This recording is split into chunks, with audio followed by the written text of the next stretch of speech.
believe that when it's all over, it's not over. How in the world can reasonable men and women be asked to believe that a man named Lazarus, buried and after 4 days, as John says it, is stinking in his grave? How can he be found stepping through the gate of the Bethany National Cemetery alive and in his right mind? What is it that makes people claim that a crucified carpenter, embalmed and buried, who folded up death's clothes, left on an excursion to hell, preached to converts in prison, left death shaking its head early one Sunday morning, and then went back to heaven where he came from, supposedly with all power in his hand? I'd like to know for myself, what is it? Is it resurrection or is it resuscitation? Is it merely restoration or perhaps it is revitalization? Just what is this thing we call resurrection? And I'm not through. I don't know about you, but there are some things that confuse me. Just how does one account for this thing called the parousia or the second coming? When did you see mortals stepping on clouds or returning from some place called glory for a second time around? When is the last time you've seen angels? Or how do you really know that Satan is not just a figment of an overactive spiritual imagination? Listen, honey, if you tell educated, intellectual, scholarly, thinking men and women about salvation, just how do you make sense of it? Or if you tell some 21st century Nicodemus that he must be born again, how do you explain the concept in an age of advanced genetics when the human birth process has been scientifically explored down to the last diagnostic and therapeutic procedure used to control such things? And that is why I'm simply trying to maintain tonight that in the course of our admittedly human misunderstandings, there are concepts and notions and ideas that are contained in God's Word that many of us, most of us, do not understand and find it nearly impossible to comprehend. Now then, I bring this matter of the difficult and demanding faith issues of the church and its teachings because of the confusion that surrounds the idea of the cross of Christ and the blood that was spilled on Calvary. We say there is no concept that is more central to the teaching of the church than the concept of the cross. I say it is possible for one to be a church attender, but it is not possible to be a Christian without the cross. The cross is the epicenter of our faith. The cross is the reason for our worship, and the cross is the source of our hope.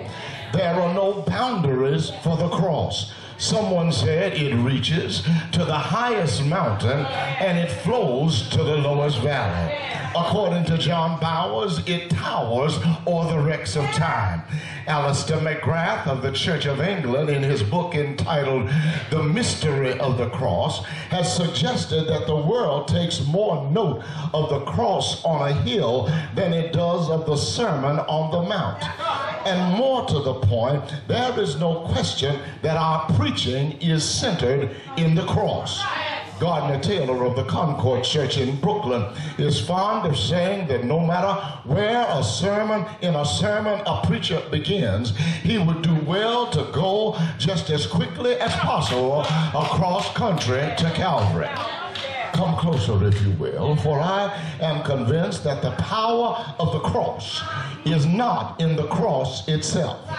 Come on, you got to stay with me. I said the power of the cross is not in the cross itself. The power of the cross is not in that instrument of Roman punishment and inhuman crucifixion. The power of the cross is not in the shame that it symbolizes or for its public exposure of common thieves. The power of the cross is not in the spectacle that it provided for the spectators at Calvary, nor is its power in its ability to reverse natural law and cause darkness to descend at noonday. No, the power of the cross is not in the cross itself, but in the blood that was shed on the cross. The cross is but a vehicle for the blood. Consider the blood. Without the blood, the cross is but an insignificant detail of meaningless history. Without the blood, the cross is merely a gory symbol of a tragic miscarriage of justice. Without the blood, the Bible is but another novel based on fiction and superstition, an unnecessary tome for disinterested readers to place on the shelf of interesting but irrelevant literature. Without the blood, choirs can hang up their robes, organs can close their throats, ushers can turn out the lights, and deacons can shut the door. Without the blood, preachers have no text to unravel, no sermon to exegete, no liturgy to unfold, and no reason at all to preach. The church must never neglect to remind those who sit in its pews of what happened on Friday afternoon on the cross. But the church must never forget that the power of that Friday afternoon and the power of the cross is not in the wood, but in the blood. You don't hear me. Y'all don't want me to preach tonight. I said the power is not in the wood, but in the blood. Now then, at the outset, it ought to be understood, strangely enough, that the blood of Calvary cannot be understood apart from the conflict at creation. You're not hearing me. I said it cannot be understood apart from the conflict at creation. In order to understand what happened after the Garden of Gethsemane, one must first understand what happened in the Garden of Eden. To be sure, I do not know what happened on the morning of creation. The evolutionist says that there was an unfolding of life from the one to the many-celled animal. The scientist does not know what happened in creation and can only mumble something about spontaneous combustion. The historian does not know what happened in creation because creation was an event that predated the keeping of records. The philosopher cannot tell us what happened at creation and can only insist that something never comes from nothing. On the other hand, Dr. Williams Holmes Borders takes the liberty of preacherless sanctified imagination and says that what really happened was that God stepped into the archives of eternity and unrolled the blueprints to the foundation of the world. He hitched it to nothing and fastened it with his word. God took a lump of clay and made man. He stamped his image on man's brow, the quest of truth in his heart, divinity in his soul, and man stood on tiptoe as a living spirit.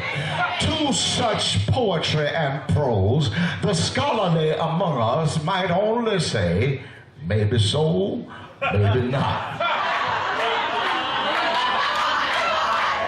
To my mind, however, and to his limited understanding, I must confess that I do not know what happened in creation other than a mystery that is too wonderful for me to fathom.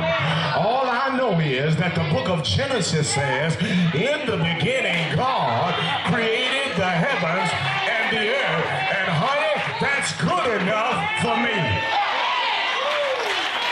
You need to stay with me because we're going somewhere. somewhere. I said, stay with me because we're going somewhere. This book says that God created man. God created man and woman and gave them everything in the garden. God gave to Adam and Eve proprietorship, gave them authority, gave them control of the garden. Oh, he gave them all that with the exception of the tree in the middle of the garden.